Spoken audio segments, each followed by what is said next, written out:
5ই আগস্টের অভ্যুত্থানের পরে মাহতারাম আমিরে জামাত বাংলাদেশের সনাতনী সম্প্রদায়ের প্রতি একাত্মতা ঘোষণা করার জন্য জাতীয় ডাকেশ্বরী মন্দিরে উপস্থিত হয়েছিলেন। সেদিন আমরা সাহস পেয়েছিলাম, আশ্বাস পেয়েছিলাম। আমরা লক্ষ্য করেছি 5 তারিখের পরে 8 তারিখ পর্যন্ত কোনো সরকার ছিল না, কিন্তু আমি আজকে কৃতজ্ঞতা জানাতে চাই অন্যান্য রাজনৈতিক দলের নেতাকর্মীদের মতো জামাত ইসলামী বাংলাদেশের নেতাকর্মীরা আমাদের সম্প্রদায়ের লোকদের রক্ষা করার জন্য, আমাদের ধর্মীয় প্রতিষ্ঠান রক্ষা করার জন্য আত্মনিয়োগ করেছিলেন। আমি আজকের দিনে সেজন্য কৃতজ্ঞতা জানাই। আপনারা জানেন,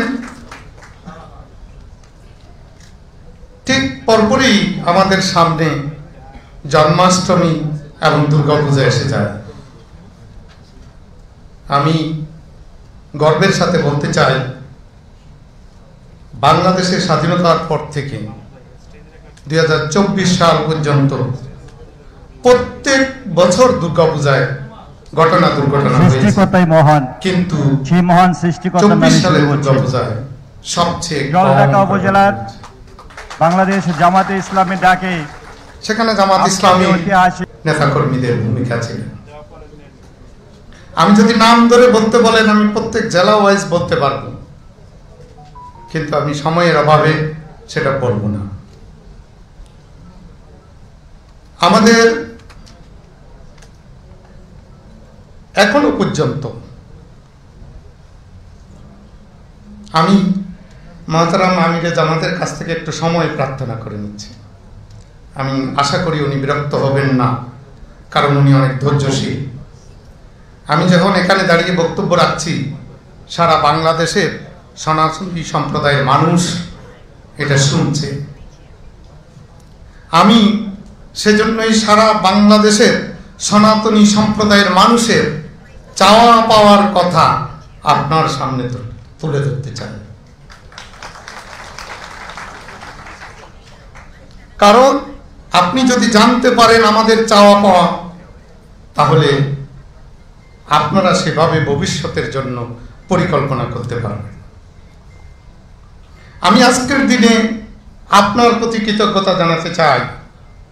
যখন পঞ্চগড়ে নৌকাডুবি হয়ে আমাদের শতাধিক লোক মারা যায়, প্রত্যেকটি পরিবারের সেদিন দায়িত্ব নিয়েছিল জামাত ইসলামী বাংলাদেশ। আমি কৃতজ্ঞতা জানাতে চাই, এই এক মাস আগে আমার বরগুনা একটা মেয়ের বাবাকে হত্যা করা হয়েছে, সেই পরিবারের দায়িত্ব নিয়েছেন জামাত ইসলামী বাংলাদেশ। আমি বাংলাদেশের এরকম অনেক উদাহরণ দেওয়া যাবে। এই পূজার সময় আমি বলবো, দুর্গাপূজার সময় আপনাদের নেতৃবৃন্দ আমাদের প্রত্যেকটি পূজা মণ্ডপে পাহারা দিয়েছে। এই সুযোগে আপনার কাছে আমি একটা আবেদন রাখতে চাই। এটা আপনাদের দলীয় সিদ্ধান্ত, আপনাদের দলীয় সিদ্ধান্তের ব্যাপারে আমাদের কিছু বলার নাই, কিন্তু আমাকে ওই এলাকার হিন্দু সম্প্রদায়ের লোকজন অনুরোধ করেছেন যাতে আপনার কাছে আমি এই আবেদনটুকু রাখি।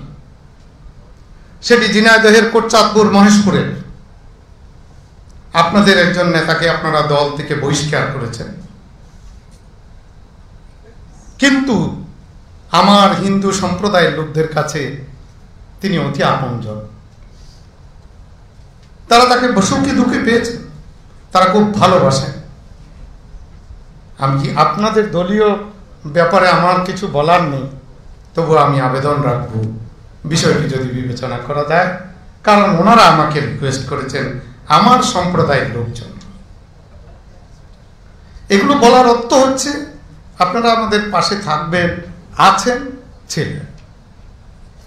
আমরা চাই, বুলবুল ভাই আজকে যে বক্তব্যটি রেখেছেন, আমি পুরো বক্তব্যের সাথে একমত ঘোষণা করেছি। এবার আমি আসি আমাদের কথাবার্তায়।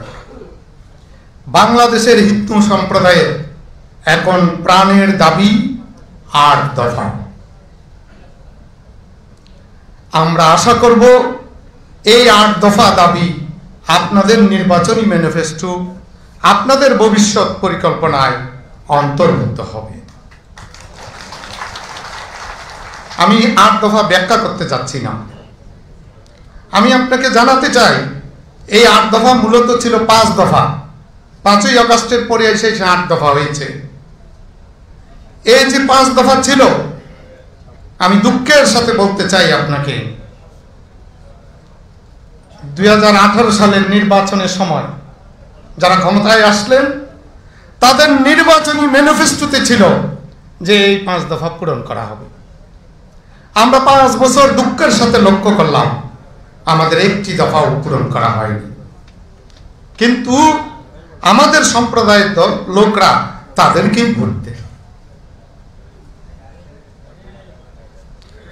আরো বলতে চাই 24 সালের নির্বাচনেও তাদের নির্বাচনী ম্যানিফেস্টোতে সেই একই 5 দফা ছিল, কিন্তু 6 মাসের মধ্যে একটি দফা পূরণের আয়োজন আমরা দেখতে পাইনি। এগুলো আমাদের বঞ্চনার ইতিহাস। আমরা 53 বছর ধরে বঞ্চিত। আমরা আরেকটি দুঃখের কথা বলতে চাই, 53 বছর ধরে বাংলাদেশে আমাদের সম্প্রদায়ের লোকদের উপর যখনই কোনো নির্যাতন নিপীড়ন হয়েছে, মাহতারাম আমিরে জামাত আজকে আপনার সামনে বলতে চাই, একটি ঘটনারও আমরা বিচার পাইনি।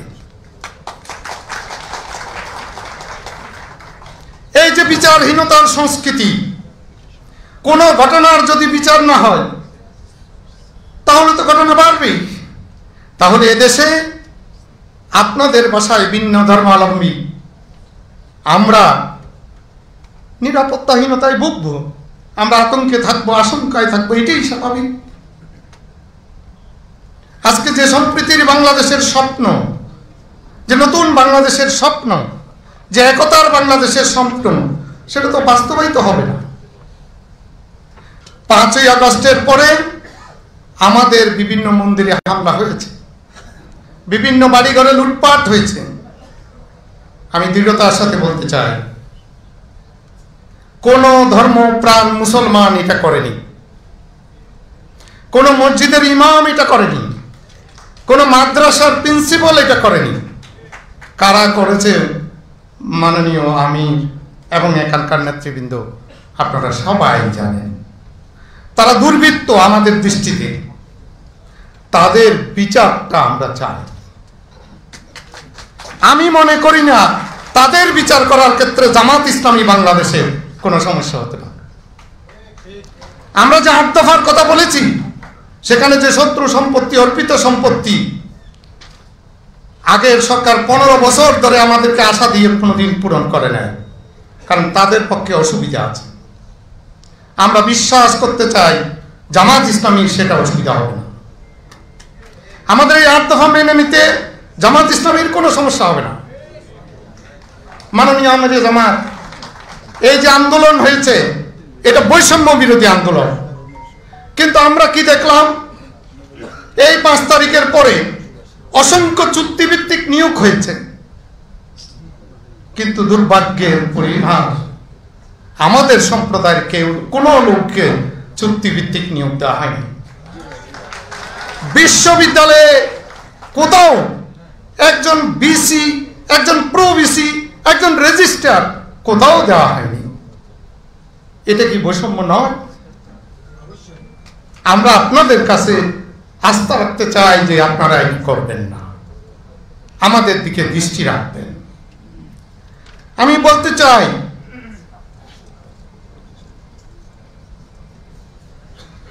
পাঁচ তারিখের পরে হঠাৎ করে কিছু পুলিশ অফিসারের চাকরি গেছে,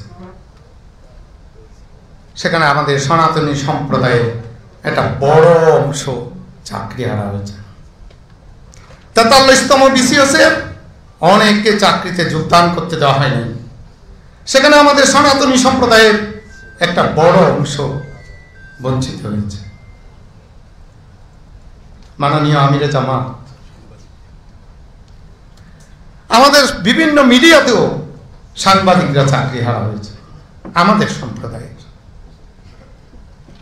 মাননীয় আমিরে জামাত, আপনার কাছে বলতে চাই, যদি এভাবে চাকরিচ্যুত হয়, চাকরি না পায়, পোস্টিং না পায়, তাহলে গোটা সম্প্রদায়ের মধ্যে একটা অনিশ্চয়তা দেখা দেয়, একটা আতঙ্ক দেখা দেয়।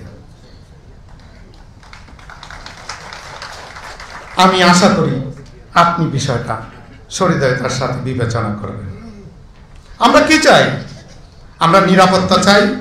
আজকে যারা উদ্বোধনী সঙ্গীত গেয়েছেন, আমার প্রাণটা ভরে গেছে। যে ভেদাভেদহীন, বৈষম্যহীন, আমরা এক ছাতার নিচে, এক সূর্যের নিচে, এক আকাশের নিচে, আমরা একই প্রভুর সৃষ্টি। কি সুন্দর কথা! আমরা সেটার বাস্তবায়ন চাই। মাননীয় আমিরে জামাত, আমি পূজা পরিষদের পক্ষ থেকে গত জানুয়ারি এবং ফেব্রুয়ারিতে সারা বাংলাদেশে 8টি বিভাগে প্রতিনিধি সভা করেছি। সেখানে আমাদের পূজা পরিষদের নেতৃবৃন্দ বিভিন্ন জেলায় আপনার নেতাদের, কর্মীদের আমাদের প্রতি নিরাপত্তা বিধানে, দুঃখে সুখে আপনাদের যে ভূমিকা, সেটার প্রশংসা করেছেন। কিন্তু তারা উদ্বেগের কথা জানিয়েছেন নীরব চাঁদাবাজি। আপনি জানেন কারা চাঁদাবাজি করে। আশা করি আপনি এই ব্যাপারে ভূমিকা রাখবেন। 5ই আগস্টের পরে আমাদের সনাতন ধর্মের অসংখ্য শিক্ষককে শিক্ষা প্রতিষ্ঠান থেকে বের করে দেওয়া হয়েছে। এই আমি এখন বক্তব্য রাখতেছি, 3 দিন আগে সীতাকুণ্ডুতে একজন শিক্ষককে জোরপূর্বক স্কুল থেকে বের করে দেওয়া হয়েছে। তাহলে তো এই সম্প্রদায়, আজকে 3 কোটি মানুষ আতঙ্কমুক্ত হতে পারবে না। মাননীয় আমিরে জামাত, যারা এখানে উপস্থিত আছে, এখানে বক্তব্য রেখেছেন, বাংলাদেশের শ্রেষ্ঠ শিক্ষক নির্বাচিত হয়েছিলেন, তাকেও স্কুল থেকে বের করে দেওয়া হয়েছে, অথচ তিনি কোন রাজনৈতিক দলের সাথে যুক্ত নন। আমি অনেকক্ষণ সময় নিয়ে নিয়েছি। মাননীয় আমিরে জামাত, আমার বন্ধু মাসুদ ভাই বারবার বুঝতে পারতেছি, কিন্তু এই কথাগুলো আমাদের বলার, আমি সময় পেলে আরো বলতাম। আমি আজকে আবেদন রেখে যাচ্ছি, আমরা বাংলাদেশ পূজা উদযাপন পরিষদের পক্ষ থেকে খুব শীঘ্রই আপনাদের সাথে মত বিনিময় করব, আমাদের সমস্ত দুঃখ বেদনা আপনাদের কাছে তুলে ধরার জন্য। আজকে এই সংক্ষিপ্ত সময়ে আমি আর কথা বাড়াবো না। পরিশেষে একটি কথা, আমরা গর্ববোধ করি আমার জন্ম এই দেশে, আমরা বাংলাদেশের গর্বিত নাগরিক। বুলবুল ভাইয়ের ভাষায় কণ্ঠে বলতে চাই, সমান অধিকার, সমান মর্যাদা নিয়ে এই দেশে বসবাস করতে চাই, এদেশেই মৃত্যুবরণ করতে চাই। ভালো থাকবেন, সুস্থ থাকবেন। 1947 সালে যখন ভারত ভাগ হলো, সেটা দ্বিজাতি তত্ত্বের ভিত্তিতে ভারত ভাগ হয়েছে। এবং যদিও আজকে আমরা সংখ্যালঘু হিসেবে নিজেদেরকে বলতে চাই না, আমরা বাংলাদেশ হিসেবে বলতে চাই, কিন্তু ধর্মের কারণে হলেও কিন্তু আমরা সংখ্যায় কম। এবং আজকে দেখেন যে 47 সালে যখনই আমরা সংখ্যায় কম, এরপরে সেই 46-এর দাঙ্গার পরে তো যেগুলো হয়েছিল, সেটা 1964 সালে সমস্ত বাংলাদেশের সমস্ত অঞ্চলে ব্যাপকভাবেই হামলা হয়েছে, দাঙ্গা হয়েছে, বিভিন্ন কিছু হয়েছে। এবং 1971 সালে কিন্তু আমরা এটা ভুলে যেতে চেয়েছিলাম যে বাংলাদেশ স্বাধীন হলে হিন্দু মুসলিম মিলেমিশে সব একাকার হয়ে যাবে। কিন্তু দেখলামটা কি, এই স্বাধীন দেশে শুধু হিন্দুদের সম্পত্তি কিন্তু এনিমি প্রপার্টির তালিকায়। এই দেশে বাংলাদেশের হিন্দুরা কিন্তু শত্রু ছিল না, স্বাধীনতার সপক্ষের শক্তি। এরপরেও কিন্তু আমরা শত্রুর তালিকায় পড়ে আছি আর কি। তো সেই কারণে আমরা যদি নাও চাই, এরপরেও ধরেন বাংলাদেশে তো এখন রাষ্ট্রধর্ম ইসলাম এখন আছে, এটা তো ধর্মনিরপেক্ষ রাষ্ট্র নাই। তো সেই দিক দিয়ে কিন্তু বাংলাদেশের মানুষের মধ্যে হিন্দু সম্প্রদায়, বৌদ্ধ কিংবা অন্য যারাই আছে, একটু হলেও হীনমন্যতায় ভোগ করে। তো আমরা যেটা চাই যে, যেহেতু আমাদের জামাত ইসলামী দীর্ঘদিন ধরেই আমরা পরিচিত, এবং এই দলটার যেটা প্রচলিত যে রাজনৈতিক দলগুলো, সেই দলগুলোর মতো জামাত ইসলামী না। জামাত ইসলামের আমরা দেখতে চাচ্ছি যে জনগণের খেদমতকারী একটি দল। সারা বাংলাদেশে বহুদিন আগে আমি এক সময় গিয়েছিলাম সেই সম্ভবত 1991 সালের নির্বাচনের সময় ফেনীতে। তো ওইখানে ইসলামিক ব্যাংক বাংলাদেশের ভাইস প্রেসিডেন্ট ছিলেন সেই মোহাম্মদ ইউনুস সাহেব। তো ওখানে উনি একবার ইলেকশন করেছিলেন, সেই এলাকায় আমি একটু গিয়েছিলাম। ওখানে গিয়ে সমস্ত বাড়িতে আমরা ঘুরেছিলাম আমার সাংগঠনিক কাজে। উনি বললেন যে ওখানকার হিন্দুরা বলছে যে প্রত্যেকটি জেলে পরিবারকে ইউনুস সাহেব প্রত্যেকে জাল কিনে দিয়েছে। তা আমি বললাম যে কী জন্যে? বলে কী জন্যে দিয়েছে, আমরা গরিব মানুষ তাই দেয়। আমি বললাম ভোট দেবেন? কয় না। আমি বললাম তো ভোট দেবেন না? দেখেন, ভোটের আশা ত্যাগ করে তারা কিন্তু ভোটের আশা কিংবা প্রতিশ্রুতি যে আমরা ভোট পাবো সেইভাবে কিংবা দেন আমাদের ভোট দেন, আমরা ক্ষমতায় গিয়ে আপনাদের সেবা করব, সেইটা না। আমরা যেখানে দেখছি আমাদের সন্তোষদা কিন্তু একটু আগে বলেছেন যে উত্তরবঙ্গে যারা তাদের ভোট দিবে কি দিবে না সেই আশা নিয়ে তারা কিন্তু যায়নি। আমরা জানার আগেই আমিরে জামাত ওখানে গিয়ে পৌঁছে গেছেন, প্রত্যেক পরিবারে তারা তীর্থযাত্রী। এবং বিভিন্ন জায়গায়, খালি এখানে আমরা কক্সবাজারে দেখলাম, তারপরে সারা বাংলাদেশে বিভিন্ন জায়গায় যেটা আমরা করতে পারি না সেই কাজগুলো তারা করেছে। তো সেই জন্য আমরা পূজার সময় ঢাকেশ্বরী মন্দিরে আমরা গিয়েছি। আমি যখন গিয়েছি তার আগেই দেখলাম যে জামাত ইসলামের কর্মীরা ওখানে কিন্তু মন্দির পাহারা দিচ্ছে সারা রাত ধরে। আমরা 1-2 ঘন্টা থাকার পর আর বিরক্ত লাগছে, থাকবো না।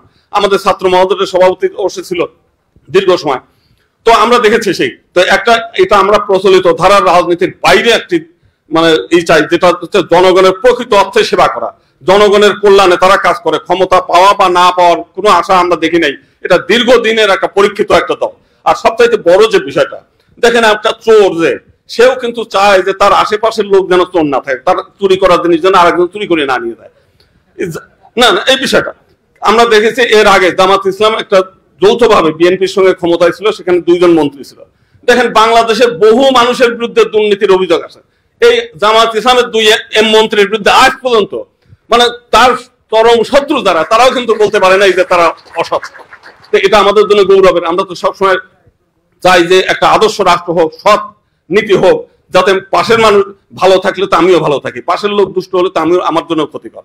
তা আমরা চাই একটা সৎ এবং আদর্শ একটা সমাজ গড়ে উঠুক এবং রাষ্ট্র ক্ষমতায় যারা বসুক তারাও যেন একটা সৎ আদর্শবান লোক হোক। এবং সেই জিনিসটা প্রতিশ্রুতি কিন্তু একমাত্র জামাত দেয়, আর কোন দলের রাজনৈতিক নেতারা কিন্তু বলে নাই যে আমরা একটা সৎ এবং আদর্শ রাষ্ট্র আমরা করতে চাই এবং সৎ নেতা চাই, এই জিনিসটা না। তারা প্রতিশ্রুতি দেয়।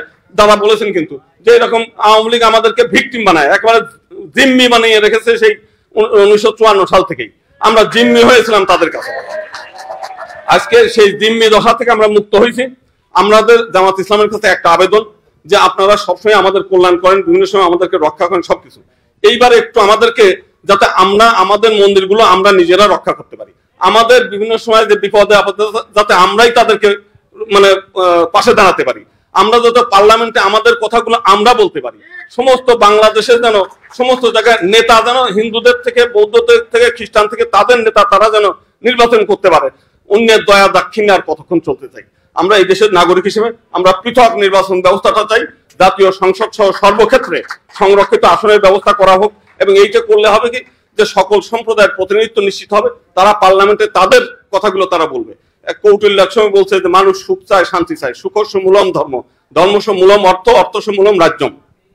যদি মানুষ সুখ চায়, শান্তি চায়, তাহলে রাষ্ট্র ক্ষমতার অংশীদারিত্ব তার থাকতে হবে। এবং এইটা আমরা আরো দেখি যে বাংলাদেশের 90% লোক মুসলিম, এরপরেও জামাত ইসলাম যে পরিমাণ নির্যাতনের শিকার হয়েছে এই দেশে শুধু রাষ্ট্র ক্ষমতার বাইরে থাকার কারণে। আমরা দেখেছি তাদের নেতাদেরকে সেই জুডিশিয়াল কিলিং করে তাদেরকে হত্যা করা হয়েছে, আমরা দেখেছি। তা আমরা সেই কারণে আমরা চাই যে বাংলাদেশে যেহেতু আমরা হিন্দুরা অত্যন্ত অবহেলার শিকার, আমরা এই অবহেলার থেকে একটু বাঁচতে চাই। এবং সেটার জন্য আমরা চাই যে সংখ্যা অনুপাতে যতটুকু আমাদের প্রতিনিধিত্ব থাকে সেই জিনিসটা প্রতিনিধিত্ব নিশ্চিত হোক, এবং সেটা সেপারেট ইলেক্টোরেটের মাধ্যমে এটা করা সম্ভব।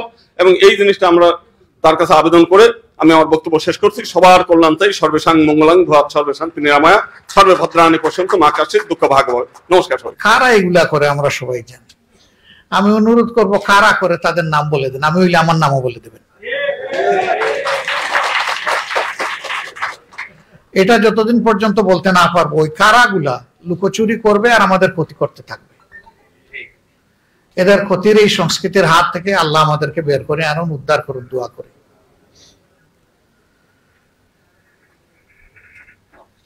যারা অন্যকে সম্মান করতে পারে তারাই প্রকৃত মানুষ। আর যে সম্মানের কাঙ্গাল হয়ে ফেরি করে তারা প্রকৃত মানুষ নয়। সম্মান চেয়ে নেওয়ার কোনো বিষয় না। সম্মান ভালোবাসা মানুষের হৃদয় থেকে বের হয়ে আসে, এবং কারো কথায় ফুল ফুটলেই সম্মান এবং ভালোবাসা তৈরি হয় না। তাকে তার কাজ দিয়ে প্রমাণ করতে হয় যে তিনি তার কথার উপরে সত্যবাদী। যখন এটি হবে তখন সমাজের মধ্যে মানুষের আস্থা তৈরি হবে। যেমন এখানে গুরুত্বপূর্ণ ব্যক্তিরা বলেছেন যে আমাদের অনেকগুলা ন্যায্য দাবি অতীতে কোনো কোনো দল তাদের নির্বাচনী ইশতেহারের অন্তর্ভুক্ত করে জাতিকে তারা অঙ্গীকার করেছিলেন যে আমরা এবার ক্ষমতায় গেলে এগুলা বাস্তবায়ন করব। তো তারা বাস্তবায়ন করেননি। পরের বার আবার একই দাবি তারা সম্পৃক্ত করে বলেছেন আমরা বাস্তবায়ন করব। আসলে তারা খুব ভালো মানুষ, তারা এক কথার মানুষ, তারা তাদের কথা থেকে নড়েন না। এই করব কথাটা তারা বাদ দিতে চান না, করেছি এইটা বলতে চান না। একজন বয়স্ক লোককে তার বন্ধু জিজ্ঞেস করেছিলেন, বন্ধু তোমার এখন বয়স কত? তো উনি বলেছিলেন এই ধরো 60 হবে। বলে তোমার বয়স এখনো 60? তুমি সেই 10 বছর আগে বললা 60, 20 বছর আগেও বললা 60, এখনো বলতেছো 60, এগুলা কি বলো তুমি? কয় ভাই আমি এক কথার মানুষ, কথা বদলাই না। এরা ওই রকমই এক কথার মানুষ হয়তো ছিলেন, ভদ্রলোকেরা এই জন্য কথা বদলান নাই।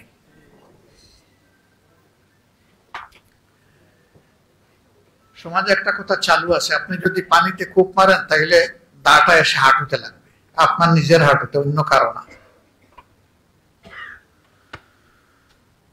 তো অবচেতন মনে কিছু মানুষ মাঝে মাঝে কিছু কাজ করে ফেলে। ওরকম আরো 2 বন্ধু বৃদ্ধ এক রিক্সায় যাচ্ছেন। তো যার বয়স তুলনামূলকভাবে কম, তিনি বলতেছেন তোমার তো ভাই বয়স আমার চেয়ে বেশি, কিন্তু আমি আজকে দেখি যে অনেক সময় চেত বল পাই না। কেমনে? এই যে রিক্সায় বসেছি, আমার হাতে, আমি তো উরুতে কোনো হাত নড়াচড়া করে উরুতে কোনো চেত পাই না।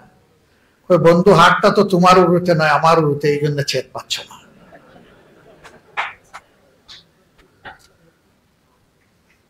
এরকম অবচেতন মনে অনেকেই নিজেকে হারিয়ে ফেলেন। কিন্তু সমাজের 2টা শ্রেণীকে হারিয়ে গেলে হবে না। একটা শ্রেণী হচ্ছে যারা রাজনীতি করেন, আর একটা শ্রেণী এই যে ক্যামেরা নিয়ে হাজির আছে। এই 2 শ্রেণীকে সমাজকে দেখতে হবে চতুর্দিক থেকে, নইলে তারা সমাজের উপরে সুবিচার করতে পারবেন না, ইনসাফ করতে পারবেন না। তারা যদি একদিক থেকে দেখেন, 3 দিক তাদের দৃশ্যের বাইরে থেকে যাবে। রাজনীতিবিদরা 4 দিক থেকে দেখার দাবি করেন, কিন্তু অনেকেই 4 দিক থেকে দেখেন না। তারা একদিক দেখেন, সেই দিকটা হচ্ছে নিজের দিক। তারা অন্যের দিকটাও যদি দেখতেন তবুও কিছু দেখতে পারতেন। এই রাজনীতি নিয়ে দুনিয়া থেকে আমরা যাব না। রাজনীতি দুনিয়ার সারফেসে উপরিভাগে থেকে যাবে, কিন্তু কথা থেকে যাবে। কোন লোক তার রাজনৈতিক জীবনে কি করেছেন, ভালো হলে মানুষ তাকে অবশ্যই তার মৃত্যুর পরে স্বতঃস্ফূর্ত মনে প্রশংসা করবে, তার জন্য দোয়া করবে। আর মন্দ হলে বলবে যে এক যন্ত্রণা থেকে আল্লাহ আমাদেরকে মুক্তি দিয়েছে।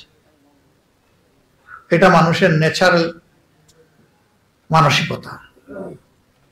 আমরা এমন রাজনীতি করতে চাই না যে সামনে এসে আমাকে সম্মান করবে আর পিছনে গেলে গালি দিব, ওই রাজনীতিটা আমরা করতে চাই না। বরঞ্চ আমরা সেই রাজনীতিটা করতে চাই, সামনে আসলে আমাদের পরম বন্ধুরা আমাদের দোষগুলা চোখে চোখ রেখে আমাদেরকে বলে দেবে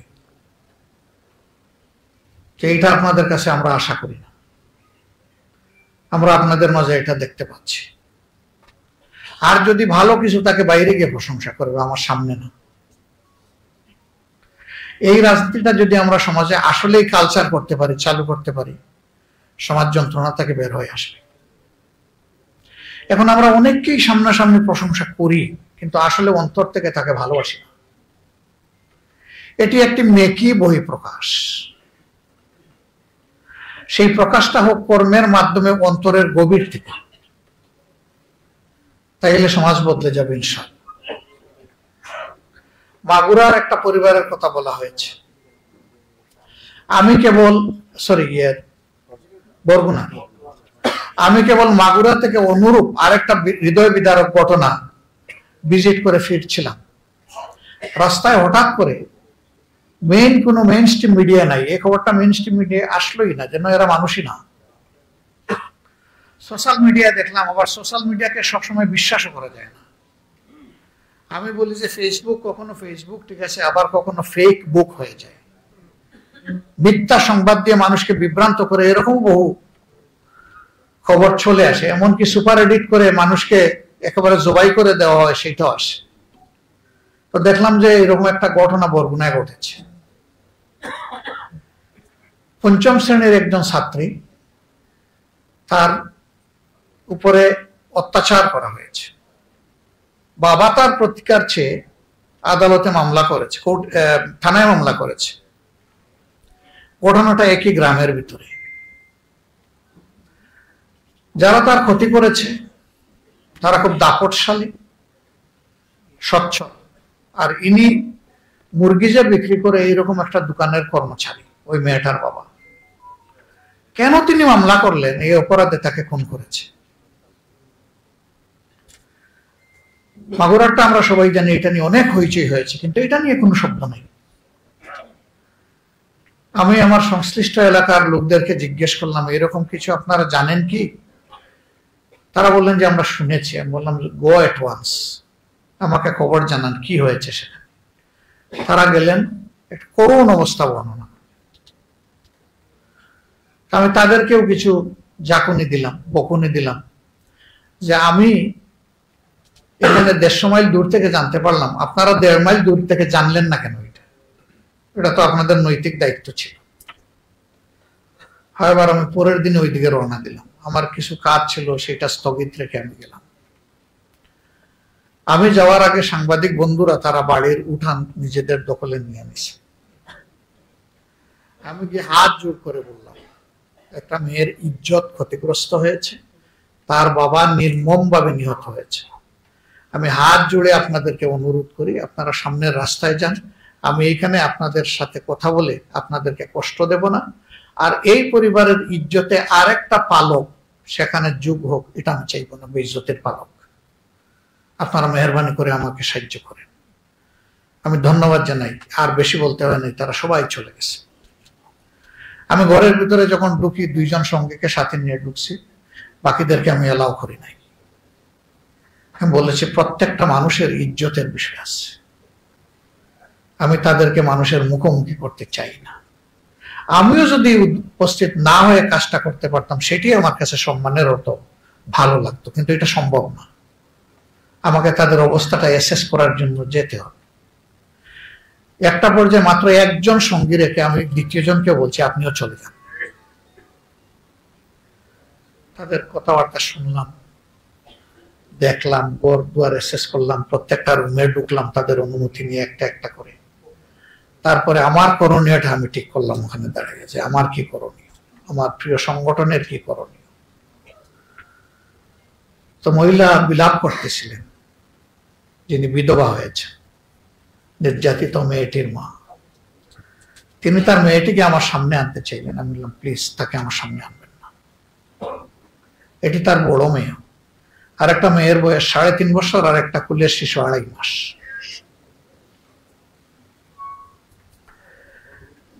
যিনি মারা গেছেন তার বৃদ্ধ মা আছেন, মা কাঁদতেছেন একদিকে, আর বিধবা যিনি তিনি কাঁদতেছেন আর একদিকে। আসলে তো তাদেরকে সান্ত্বনা দেওয়ার কোনো ভাষা নেই। তারপরে ছোট বাচ্চাকে নিয়ে বললাম যে এটা আমারে দিয়ে দেন। তার বাবা তো নাই, এরে পালবে কে? মহিলা বললেন আপনি নিয়ে গেলে খুশি হব। 2.5 মাসের বাচ্চা, আমি কিভাবে এই বাচ্চা পালব, বাকি 2টাকে কিভাবে পালব?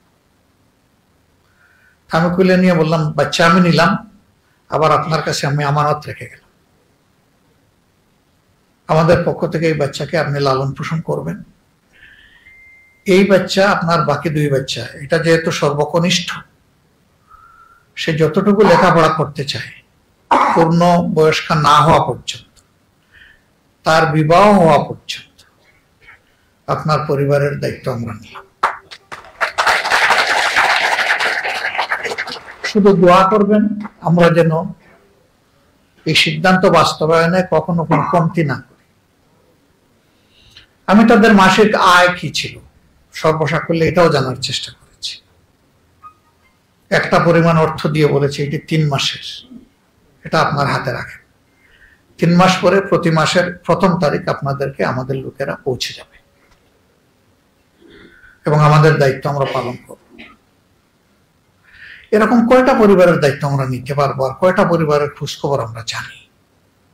আমরা তো ওই সংস্কৃতির বিকাশ নয় বিনাশ চাই। কয়টা মন্দির, কয়টা মঠ, কয়টা চার্চ আমরা পাহারা দিতে পারবো এবং কতদিন পারবো? আমরা এই সংস্কৃতিটা মাটির নিচে চলে যাক সেটা চাই।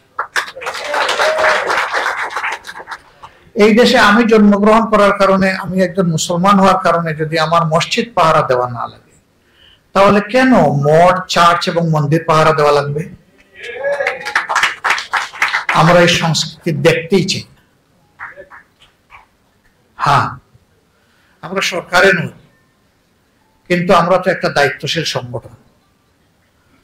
সরকারে না গিয়ে আমাদের পক্ষে যতটুকু সম্ভব তার সর্বোচ্চটা আমরা করতে প্রতিশ্রুতিবদ্ধ।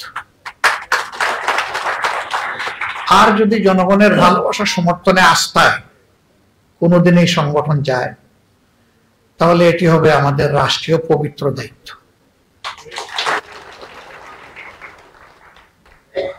চেষ্টা করি যা বুঝি সেটা বলা, যেটা বুঝি না এটা বলিও না, আর যা বলি চেষ্টা করি এটা করার, যা পারবো না এটা বলতে চাই না। এখানে সঙ্গত অনেকগুলা দাবি সন্তোষদা বলেছেন আর অনেকেই বলেছেন, আমি তাদেরকে রেসপেক্ট করি, কিন্তু এখানে দাঁড়িয়ে আমি সব দাবি না দেখে, না বুঝে, না স্টাডি করে আজকে যদি বলি যে সবগুলাতে হ্যাঁ, তাহলে আমার মিথ্যাবাদী হওয়ার আশঙ্কা আছে। এগুলো পরখ করে দেখে দেশ, রাষ্ট্র, আপনাদের সকলের, আমাদের সকলের বিষয়গুলো সামনে রেখে যেগুলা সঙ্গত, এগুলা বলি আর না বলি, যখনই সুযোগ পাবো, কি সরকারি আর কি বিরোধী দল, এটা আমার কাছে ইম্যাটেরিয়াল। যেখানে আমাদের সামর্থ্য থাকবে সেখানে আমাদের চেষ্টা করা কর্তব্য আমরা করব। তবে সরকারে গেলে তখন প্রশাসনিক ব্যবস্থার মাধ্যমে এটা নিশ্চিত করার সুযোগ হয়, আর না গেলে এটা কল্যাণধর্মী কিছু কাজের মধ্যে সীমাবদ্ধ থাকে, কিছু প্রতিবাদ, কিছু বিরোধিতার মধ্যে সীমাবদ্ধ থাকে। কিন্তু নির্মূলের কাজটা, অসৎ কর্ম, অপকর্ম নির্মূলের কাজটা সরকার ছাড়া চাইলেও সমাজের নির্দিষ্ট কোনো অংশ করতে পারবে না, এটা ইম্পসিবল। আজকে আপনাদের কাছে আমরা ভোট চাইতে আসিনি, ভোট আপনার বিবেকের প্রতিধ্বনি। আপনি কারে দিবেন না দিবেন, বিবেক আপনাকে গাইড করবে। কিন্তু আমরা একটা সুস্থ সমাজের জন্য, একটা হেলদি সোসাইটির জন্য, একটা জাস্ট সোসাইটি যেটা সামাজিক সুবিচারের উপরে প্রতিষ্ঠিত হবে, এরকম একটা সোসাইটির জন্য আমরা সবাই মিলেমিশে কাজ করতে চাই। এই জায়গাটায় আপনাদের সহযোগিতা আমাদের বড়ই প্রয়োজন। অনেকে বলেছেন আমরা কারো করুণা নিতে চাই না, আমি বলি নিতে চাই, শুধু একজনের যিনি স্রষ্টা, আর কারো না। স্রষ্টা ছাড়া কারো করুণার পাত্র হতে চাই না। আমি যদি না চাই তাহলে আমি কেন চাইবো যে আরেকজন চাও? এটা তো অন্যায়। আপনাদের কথা আপনারা সংসদে গিয়ে বলবেন, এটাই যথার্থ। পেটে ব্যথা, হার্টে ব্যথা, ঘাড়ে ব্যথা, আপনি আমাকে বললেও কি আমি সেই ব্যথা অনুভব করতে পারবো? আপনার ব্যথাটা যখন অনুভব করে আপনি কথা বলবেন, সেটা হবে মোস্ট অ্যাপ্রোপ্রিয়েট। আমরা বিশ্বাস করি এটি একটা ফুলের বাগান, আমাদের প্রিয় বাংলাদেশ। যদি এক জাতের ফুল কোনো জায়গায় লাগানো হয়, মানুষ বলে যে ফুল চাষ করেছে, আর যদি বিভিন্ন জাতের ফুল থাকে, মানুষ বলে বাগান গড়ে তুলেছে। আমরা সেই চাষে নয় বাগানে বিশ্বাসী।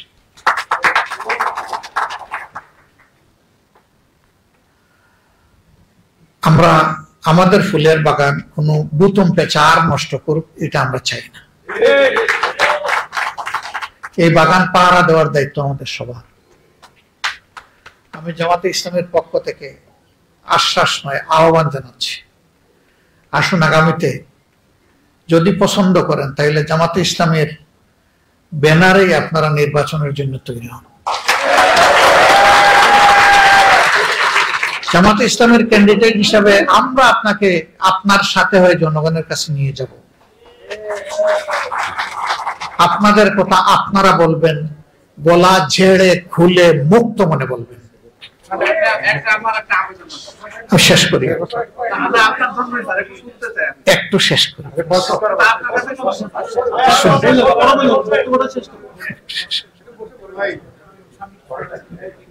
হ্যাঁ, আপনারা আসলে মোস্ট ওয়েলকাম, না আসলে অন্তত ভালোবাসার জায়গাটা চাই, এবং সেটা কোনো ব্যক্তির জন্য না, কোনো দলের জন্য না, আপনার নিজের জন্য এবং আপনার প্রিয় দেশের জন্য। আমরা দেখতে চাই না এই দেশ থেকে যে কোনো ধর্মের একজন মানুষ, সে মুসলিম, হিন্দু, বৌদ্ধ না খ্রিস্টান, নির্যাতিত হয়ে দেশকে নিজের জন্য আপদ মনে করে দেশ ছাড়বে, এটা আমরা দেখতে চাই না। অতীতে যারা এরকম আপদ মনে করে জালিমদের হাতে নির্যাতিত হয়ে দেশ ছেড়েছে, আমরা তাদেরকে আমাদের দেশে ফিরিয়ে আনতে চাই। তার নিজের জন্মস্থান, তার অধিকারের জায়গায় সে আসুক, কোনো অসুবিধা নেই। এটা থেকে যদি এরকম একটা পরিবেশ সৃষ্টি করতে পারি, সারা দুনিয়া এটা থেকে শিক্ষা নেবে। আমরা কি সারা দুনিয়ার শিক্ষা সারা জীবন শুধু অনুসরণ করব? আমরা কোনো উদাহরণ সৃষ্টি করতে পারি না? সে উদাহরণটা হোক মানবতার উদাহরণ। যদি আমি চিকিৎসক হওয়ার কারণে কেউ আমাকে সংখ্যালঘু না বলে, তাইলে আপনি হিন্দু হওয়ার কারণে আপনাকে সংখ্যালঘু বলবে কেন? আমরা ধর্ম এবং পেশার ভিত্তিতে সমাজের এই ডিভিশনকে আমরা ঘৃণা করি। ঘৃণা, মানুষকে মানুষ হিসাবে দেখতে হবে, আমরা তার পক্ষে। আমার এই বক্তব্যে কতজন যে খেপবে আমি জানি না। আপনারা নিশ্চিত থাকেন, আমাদের এই মিডিয়ার ভাইয়েরা যেটা পছন্দ হয় ওইটাই এক পিস উঠাই দিবে আমার ব্যাপারে। আমার মন খারাপ করবেন না, কারণ আপনারা এটা করে থাকেন। তখন দেখবেন যে আমার দিকে তীর, নেজা, বললম, বর্ম, খঞ্জর সব চলে আসছে। পারলে বুথা কামান দিয়ে আমার দিকে গুলি চলবে। ছোড়ো, বিশ্বাস করেন আমি এগুলার পরোয়া করি না। আমি পরোয়া করি আমার বিবেককে। আমার বিবেক যা হা বলবে আমি তা বলবো, যা না বলবে আমি এটা বলবো না। কেউ আমাকে বাধ্য করলেও আমি বলবো না, আর কেউ আমাকে নিষেধ করলেও যা বলার আমি তাই বলবো। এখন যদি জামাত ইসলামেরও পছন্দ না হয়, আমারও বেশ করে দিতে পারে, কোনো অসুবিধা নেই। কিন্তু আমাকে চলতে হবে আমার বিবেকের আলোকে। কিছুদিন আগে বাংলাদেশে কিছু ভাঙচুর হয়েছে। আমি একটা স্ট্যাটাস দেওয়ার পরে এইরকম আমার উপরে আক্রমণ শুরু হয়েছিল। আমি সেদিন বলেছিলাম আমি এই আক্রমণের তোয়াক্কা করি না। আমি যা দেশের জন্য, জাতির জন্য ভালো মনে করেছি, আমার বিবেকের জন্য আমি তাই লিখেছি। ভবিষ্যতে আমি লিখব। আমি কোনো বিশেষ গোষ্ঠীকে বয় করে বা কাউকে খুশি করার জন্য আমি এটা লিখি নাই। আমি লিখেছি আমার আল্লাহকে ভয় করে, যে আমার বিবেক আছে, আমি যদি বিবেক অনুযায়ী এক না করি, আমি আমার আল্লাহর কাছে জবাবটা দিব কি? কেউ যদি অপরাধী হয় তার বিচার হোক, শাস্তি হোক, কিন্তু আমি কে তাকে শাস্তি দেওয়ার? তার জন্য বিদ্যমান সমাজের বিচার কাঠামো আছে, যেটাই থাকুক ওখানে যাকে এটা রেফার করে। আমি তো কোনো মবের পক্ষে নাই, মবকে আমি এলাও করব না। আমার ডিকশনারিতে এমন কোনো কাজ নাই যেটা অন্যের সন্তান করলে এটা সন্ত্রাস, একই কাজ আমার ছেলে করলে এটা সাহস, আমি এটা মনে করি না। আমার ছেলে যদি একই কাজ করে সেও সন্ত্রাসী। হ্যাঁ, ছেলে আর বাপ এক না হইতে পারে, দুইজনের দর্শন ধর্ম আলাদা হয়ে যেতে পারে। এটাই দুনিয়ার বাস্তবতা, এটা মেনে নিতে হবে আমাকে। কিন্তু আমি একই বিষয়কে দুইভাবে দেখব, এটার নাম সুবিচার নয়। বাংলাদেশ জামাত ইসলামী সেই মানবিক সমাজের জন্য লড়াই করছে। যদি আমাদের কাজের সাথে কথার মিল দেখেন, আমরা আপনাদের সহযোগিতা চাই। কিন্তু কাজের সাথে যদি কথার মিল না দেখেন, আপনারা আমাদের কাছেও আসবেন, আমাদের কাছেও আপনারা আসবেন না যদি গরমিল দেখেন। বরঞ্চ আসার আগে আমাদেরকে আঙ্গুল দিয়ে ইন্ডেক্স ফিঙ্গার পয়েন্ট করে বলবেন, আপনি বলেছিলেন এই করছেন। এই সহযোগিতা আপনাদের কাছ থেকে আমরা চাই। পারবেন না? আমরা যদি ভুল করে চোখে চোখ রেখে বলবেন না, আমাদেরকে বলে দিবেন। অন্য কেউ এলাও করুক না করুক, আমরা এলাও না, আমরা ওয়েলকাম করে গেলাম, আমরা অভিনন্দন জানাবো। আমরা বিশ্বাস করি সে আমার বন্ধু নয় যে আমার ভুল আড়াল করে আমার সামনে আর গিয়ে বলে অন্যের কাছে, বরঞ্চ সেই আমার প্রকৃত বন্ধু যে আমার ভুলটা আমাকে ধরে দিয়ে সাহায্য করে। আমরা আপনাদের কাছ থেকে সেই বন্ধুত্ব, সেই ভালোবাসাটা চাই। আপনারা আমাদেরকে সাহায্য করবেন। আসুন আবারও আমাদের স্লোগান হোক, দেশ আমাদের প্রিয় দেশ, জাতি নয়, ধর্ম নয়, বর্ণ নয়, গোষ্ঠী নয়, গোত্র নয়, সবাই মিলে আমরা বাংলাদেশি, এবং সবাই মিলেই সবগুলো হাতকে একত্রিত করে আমরা বাংলাদেশকে গড়ব। এখানে পলিটক্রেসি নয়, এখানে মেরিটক্রেসি ফাংশন যেন পড়ে। এই স্লোগান অনেকেই অতীতে দিয়েছেন, কিন্তু হ্যাঁ, মেধাবীদের সংকুলান করে দেব দিয়েছেন নিজের দলের মেধাবীদেরকে, বাকিরা আর কেউ মেধাবী না। এখানে দল ধর্মের ঊর্ধ্বে উঠে মেধাও যেন ইনসাফের ভিত্তিতে নির্ধারিত হয়, যেটা অনেকে আফসোস করে গেছেন। কোনো আমলেই ডিসক্রিমিনেশন হোক, এটা আমরা চাই না। আমরা চাই যে ডিসপেরিটির এগেনস্টে পেরিটিটা এস্টাবলিশ হোক আমাদের সমাজে। আপনারা কষ্ট করে এসেছেন, মন ভরে কথা বলেছেন, দীর্ঘক্ষণ বসে কথাও শুনেছেন। আমি আয়োজকদের পক্ষ থেকে, আমাদের প্রিয় সংগঠনের পক্ষ থেকে আপনাদেরকে অভিনন্দন জানাই, কৃতজ্ঞতা জানাই। ভবিষ্যতে যেন আপনাদের ডাকে আমি সাড়া দিতে পারি, আমার দল সাড়া দিতে পারে, এবং আমাদের পাশেও যেন ন্যায্য কাজে আপনারা দাঁড়াতে পারেন, সেই আশাবাদ ব্যক্ত করে আমার কথা এখন শেষ করছি। আল্লাহ হাফিজ। বাংলাদেশ জিন্দাবাদ। সকলের নিরাপদ দেশ হোক আমাদের প্রিয় বাংলাদেশ। যে হঠাৎ এই ধরনের একটি অনুষ্ঠানের কেন প্রয়োজন পড়ল, আবার আমাদের একটি প্রত্যাশাও ছিল যে এই ধরনের একটি অনুষ্ঠান হোক। এখানে সভাপতি মহোদয় তার বক্তব্যে বিস্তারিত তুলে ধরেছেন।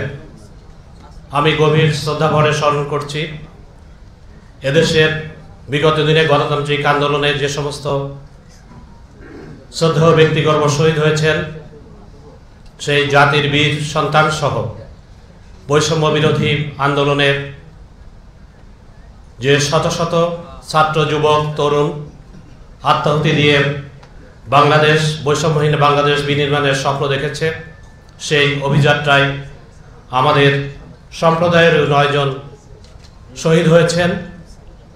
1971-এর হিন্দু, মুসলিম, বৌদ্ধ, খ্রিস্টান এক জাতি এক প্রাণ হিসাবে আমরা যেভাবে এই মাতৃভূমির জন্য যুদ্ধ করেছিলাম, সেদিন যেমন প্রশ্ন ছিল না কে হিন্দু, কে মুসলিম, কে বৌদ্ধ, কে খ্রিস্টান, ঠিক একইভাবে বৈষম্য বিরোধী আন্দোলনে জাতি, ধর্ম, বর্ণ নির্বিশেষে সবার আত্মদান প্রমাণ করে এই বাংলাদেশ অসাম্প্রদায়িক বাংলাদেশ, যেই বাংলাদেশের হাজার বছরের লালিত ঐতিহ্য, সেই সন্ধ্যা হলেই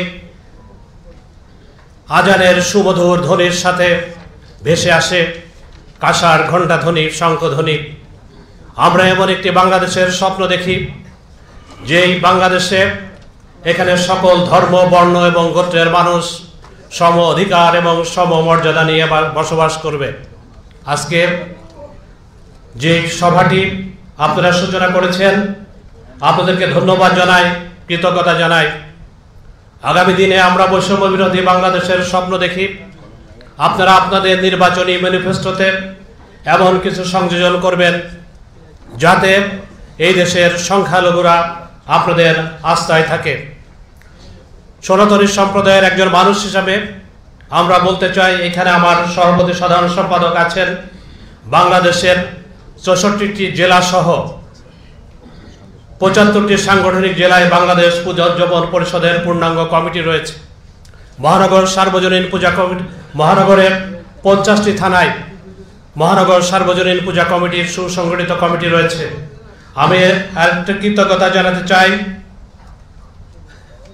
জানাতে চাই 5 আগস্ট পরবর্তী সময়ে যখন আমরা বিভিন্ন ভাবে আতঙ্কের মধ্যে ছিলাম, জামাত ইসলামের শ্রদ্ধেয় আমির অত্যন্ত সজ্জন ডাক্তার শফিকুর রহমান মহোদয় সহ ঢাকেশ্বরী মন্দিরে ছুটে গিয়েছিলেন।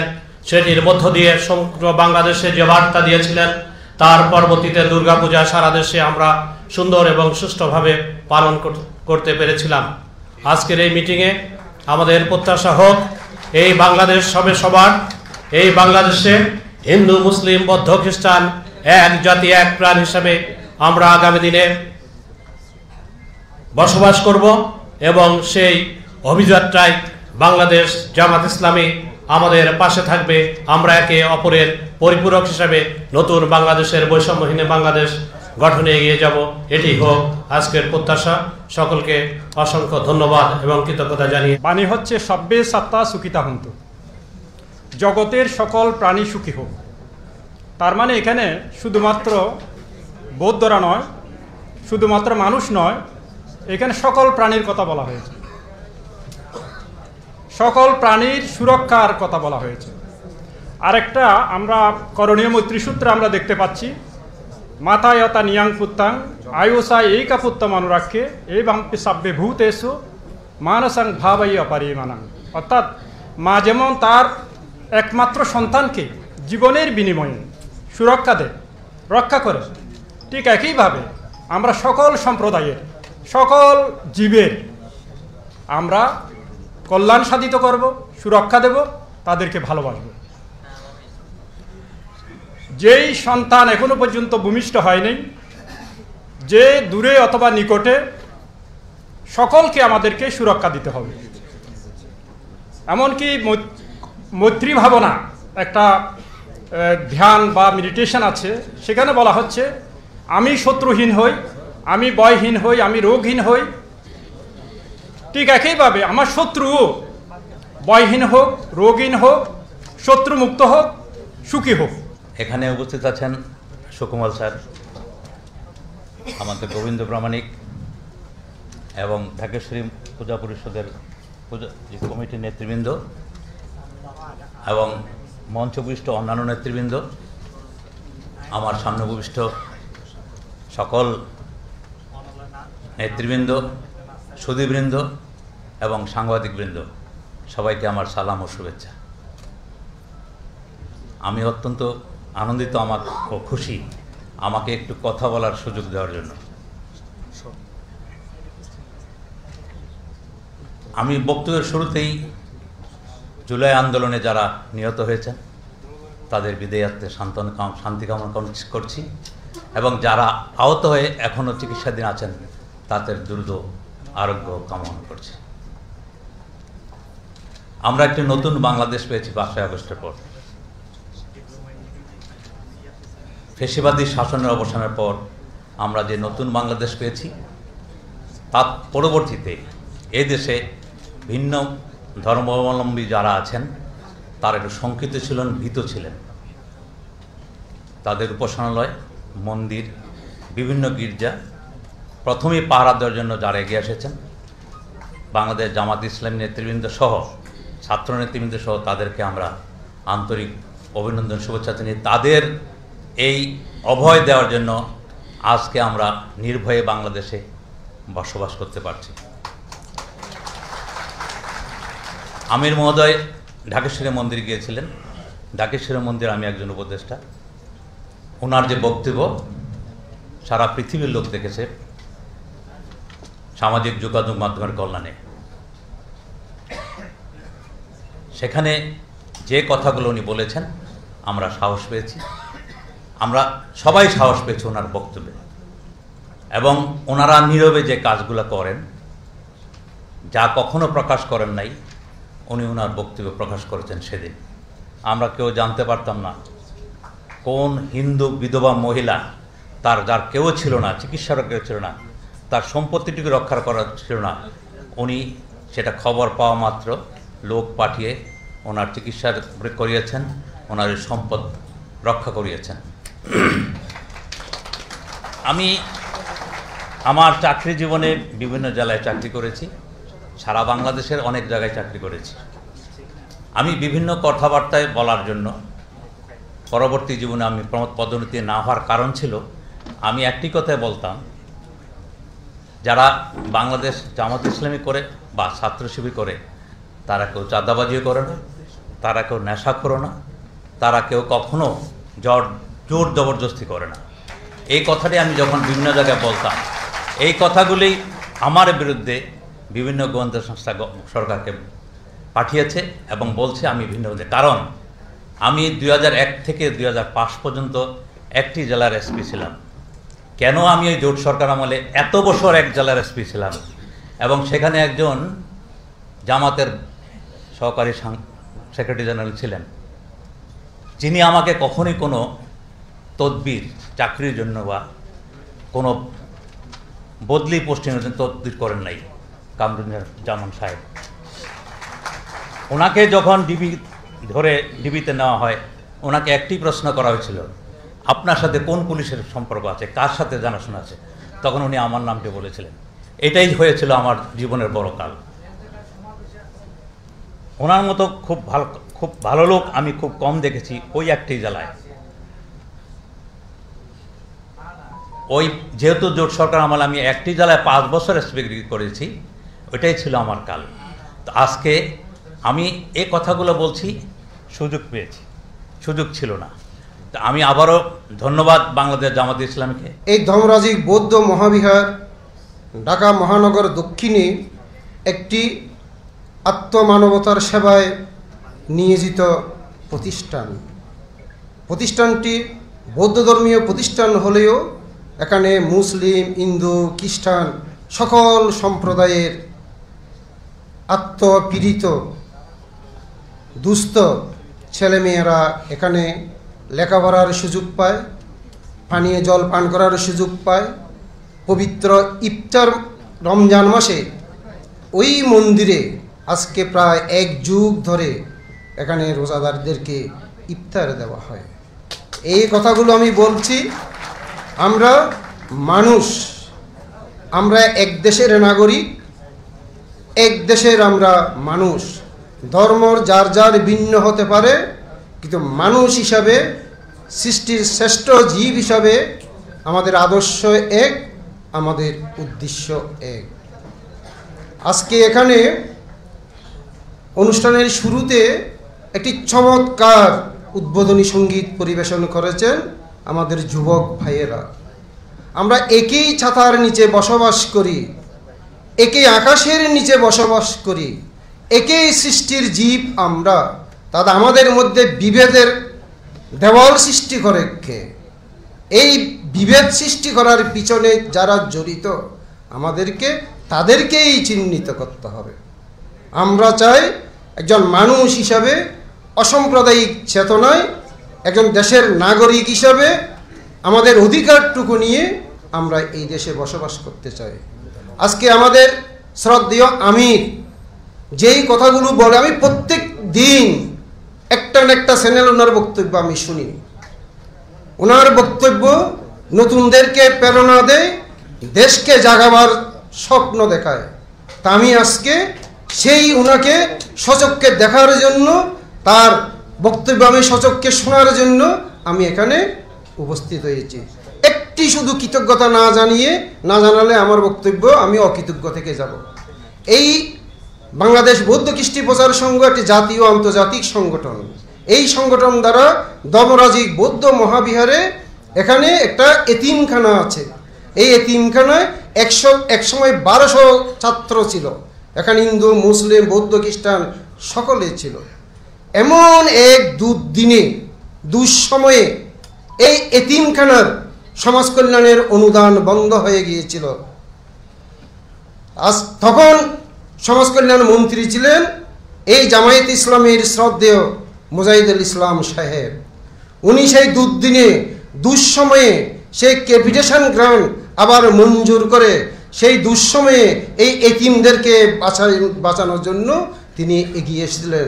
তাকে মঞ্চে দাঁড়িয়ে আমি আজ শ্রদ্ধা জানাচ্ছি, তার পারলৌকিক মঙ্গল কামনা করছি। সকলের মঙ্গল হোক। আমি যে সংগঠনের প্রতিনিধিত্ব করছি সেটা হচ্ছে বাংলাদেশ বৌদ্ধ কৃষ্টি প্রচার সংঘ। এটা সৃষ্টি হয়েছিল, প্রতিষ্ঠা পেয়েছে 1949 সালে 4 ডিসেম্বর মহাসংগ্রামে এক বিশুদ্ধানন্দ মহাতরের মাধ্যমে। এবং আমি যে বৌদ্ধবিহারে থাকি সেটা ধর্মাজি বৌদ্ধ মহাবিহার, 1960 সালে এটা প্রতিষ্ঠিত হয়েছিল। ঢাকা শহরের সবচেয়ে পুরাতন বৌদ্ধবিহার। মহাসংগ্রামক এবং তার শিষ্য সংগ্রামক শুদ্ধানন্দ মহাতরও ওনারা সারা জীবন আত্মমানবতার কাজে, সমাজ সেবায় কাজ করে গিয়েছে। আজকে এই অনুষ্ঠানে আমাদের সভাপতি আসার কথা ছিল, কিন্তু ওনার একটা অ্যাক্সিডেন্ট হয়েছে বেশ কয়েক বছর আছে কোমরে, যার কারণে উনি কোথাও তেমন যেতে পারেন না। ওনারা আমাদেরকে পাঠিয়েছেন।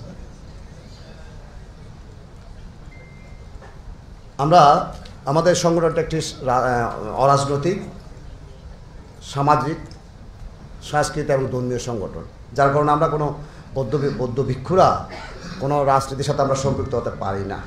আমরা এখানে উপস্থিত হয়েছি এই জন্য যে যেহেতু বৌদ্ধ ধর্মের মূল মন্ত্র কি?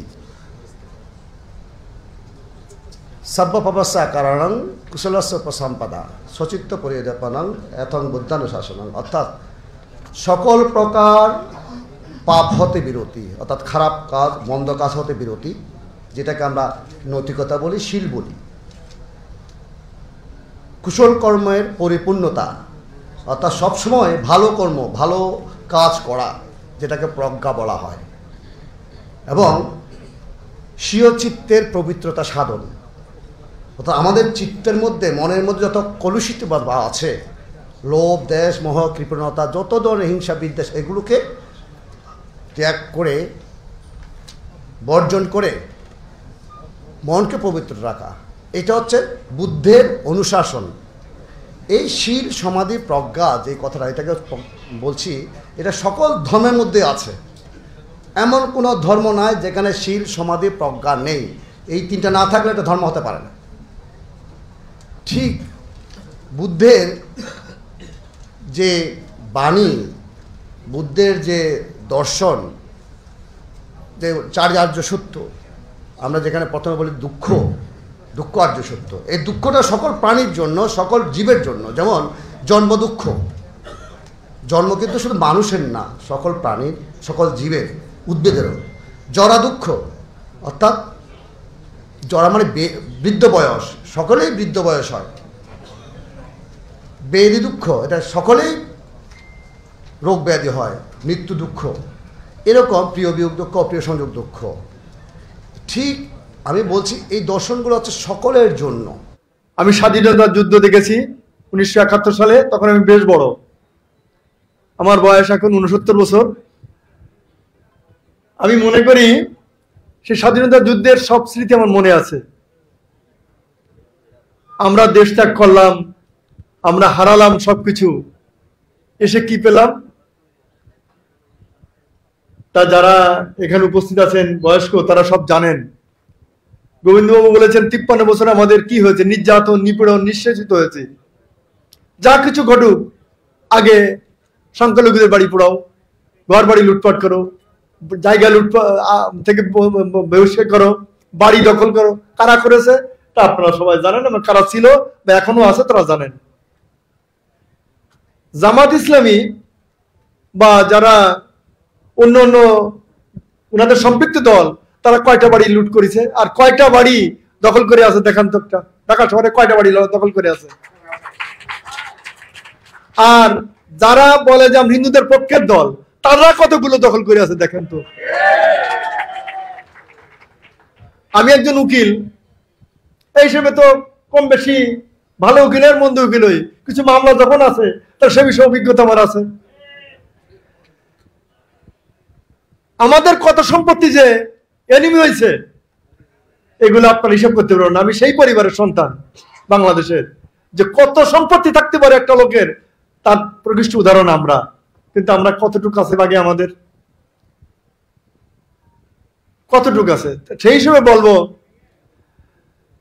আপনারা প্রত্যেকটা ব্যক্তির ব্যক্তিত্ব প্রকাশ করা উচিত। সহানুভূতি ভালো, কিন্তু করুণা ভালো না। মানুষকে দয়া দেখানো ভালো, কিন্তু ভিক্ষা দেওয়া ভালো না। কোন ধর্মে ভিক্ষুককে বা ভিক্ষা করা কোনো কাজ না, বা উপকার না, বা সমর্থনও করে না। আর মহানবী তো তার উদাহরণ দিয়েছেন ভিক্ষা করা ঠিক না। তা আমি ধর্ম বিষয়ে যেতে চাই না। আমরা এদেশে যে সমস্ত সম্প্রদায় একসাথে বসবাস করি, সংখ্যাগরিষ্ঠ সংখ্যালঘিষ্ঠ একথা বলতে নিষেধ করেছেন। অনুবাদে করে আমরা এখন নাকি 12% 8% এরকম আছি, সেই হিসেবে আমরা সংখ্যালঘু। কিন্তু বাংলাদেশের নাগরিক হিসেবে সংখ্যালঘু না।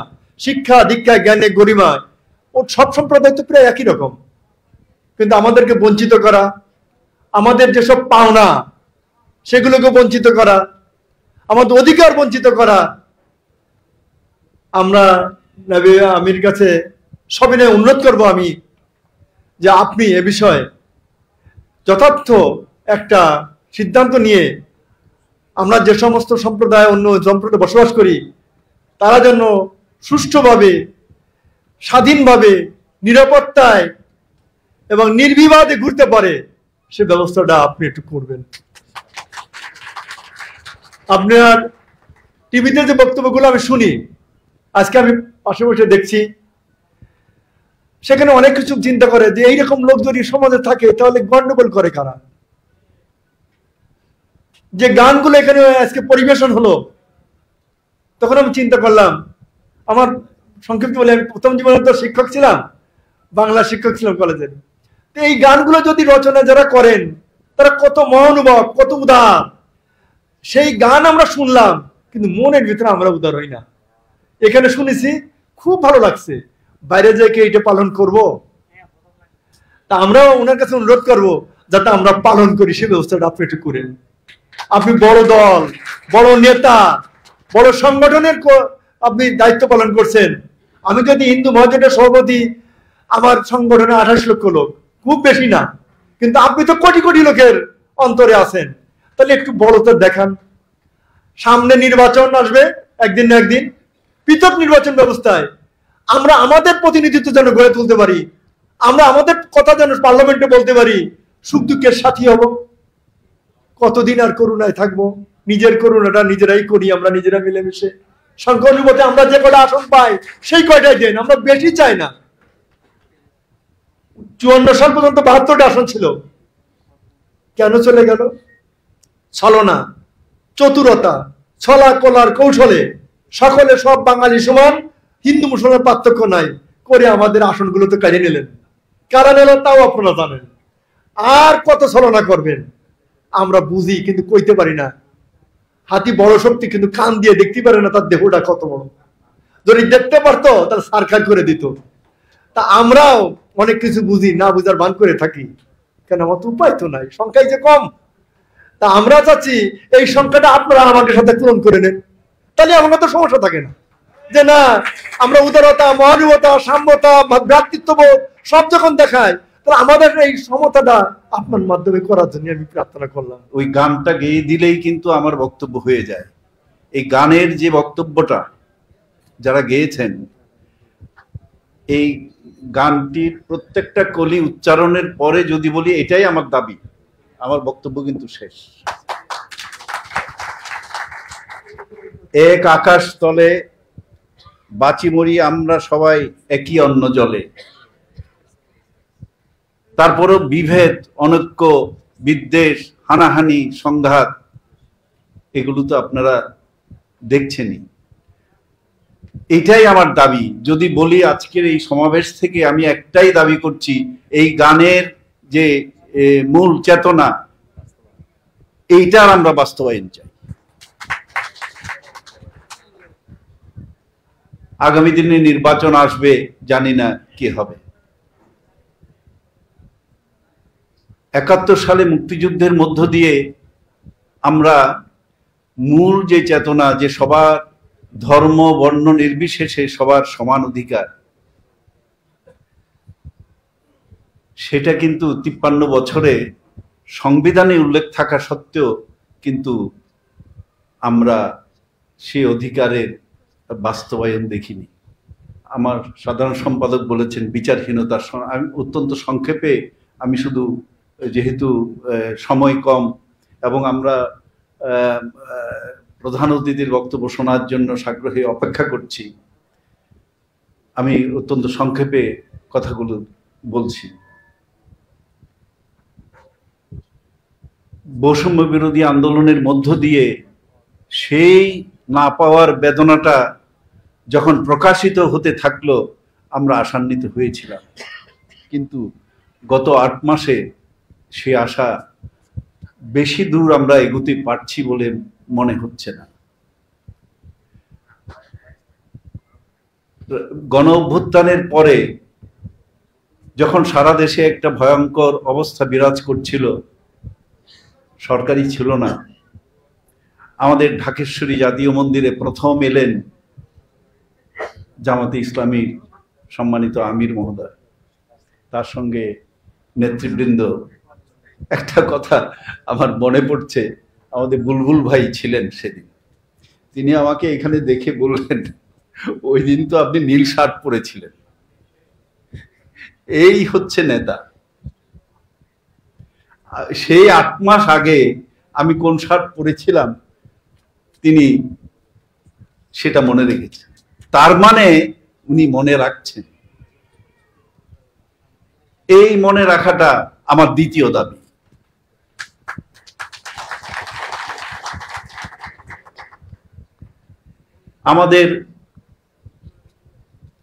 আমরা এক একজন এক এক ধর্ম পালন করি, কেউ হিন্দু, কেউ মুসলমান, কেউ বৌদ্ধ, কেউ খ্রিস্টান, কিন্তু আমরা সবাই এ মাটির সন্তান। আমাদের বংশানুক্রমে আমরা এই মাটিতে বড় হয়েছি, জন্ম নিয়েছি, বড় হয়েছি।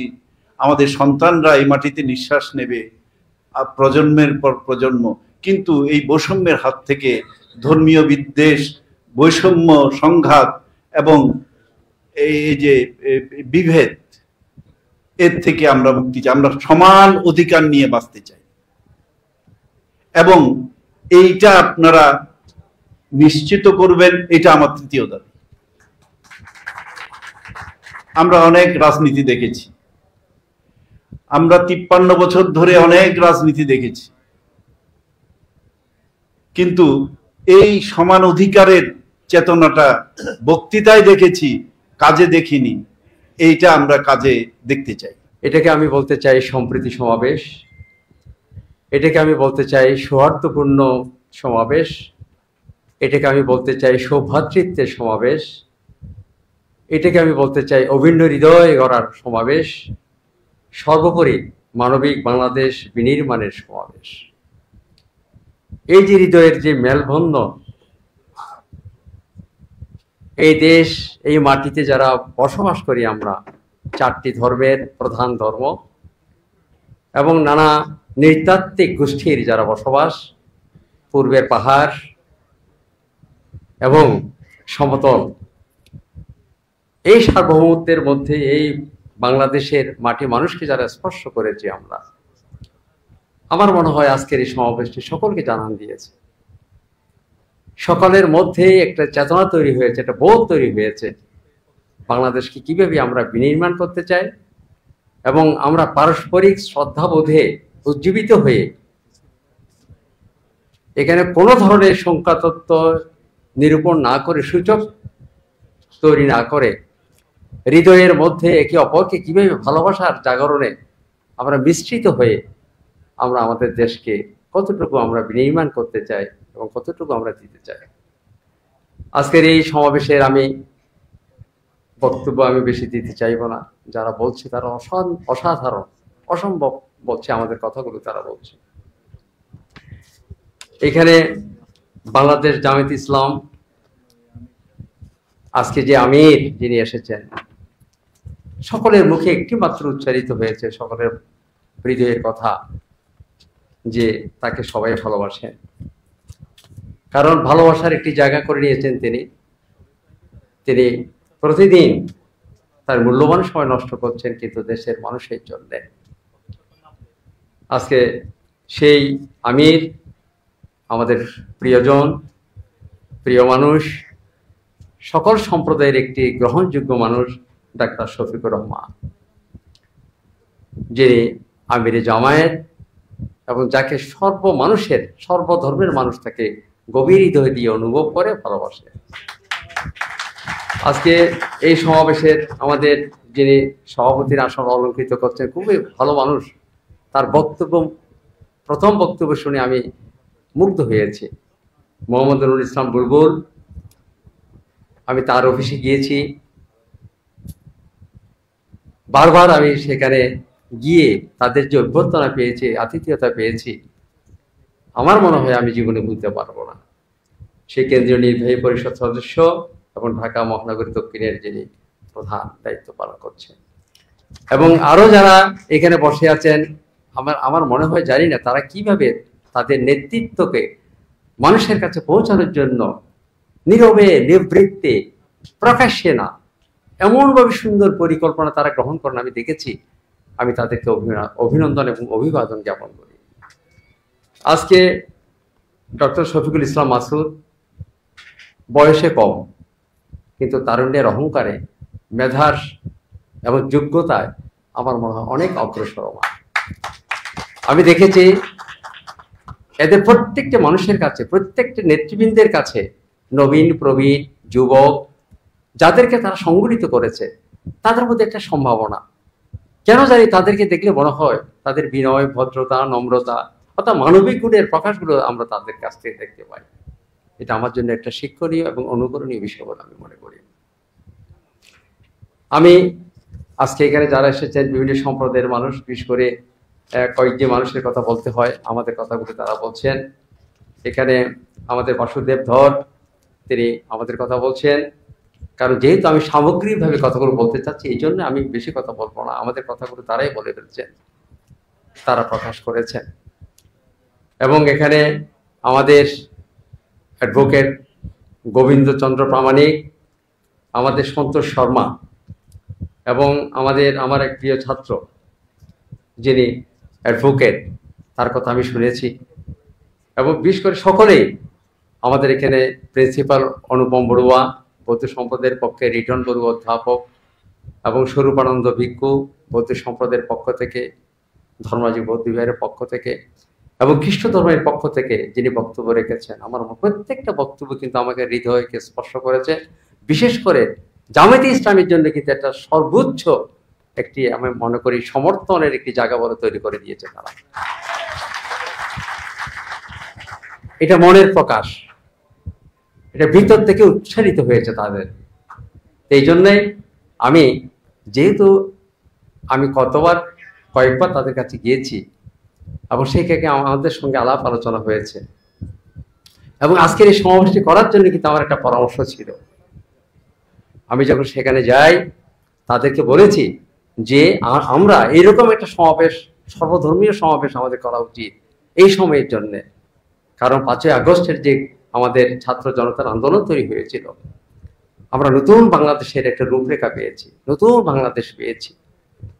ছাত্র জনতার যে আকাঙ্ক্ষা এবং আমাদের দেশের নাগরিকদের যে আকাঙ্ক্ষা এবং এখানে মানুষের যে ভালোবাসার যে একটা আকাঙ্ক্ষা তৈরি হয়েছে, নতুন বাংলাদেশ গড়ার যে একটা নবীন প্রবীণের সমন্বয়ে একটা আকাঙ্ক্ষা তৈরি হয়েছে, এটাকে ধরে রাখার জন্য আমার মনে হয় জামায়াতে আমির ডাক্তার শফিকুর রহমান, তিনি রাত দিন নিরলসভাবে তিনি কাজ করে যাচ্ছেন। আমি দেখেছি তাকে আমরা গভীরভাবে অনুধাবন করতে পারি।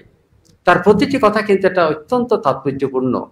তিনি অধিক শব্দ উচ্চারণ করেন না, তিনি যা বলেন যথার্থ বলেন এবং মানুষের ভালোবাসার জন্য বলেন, এবং সামনের দিনগুলো তিনি কিভাবে রচনা করেন, বাংলাদেশের মানুষের জন্য সুখ শান্তি কিভাবে আনবেন, তিনি সেই কথা বলতে চান।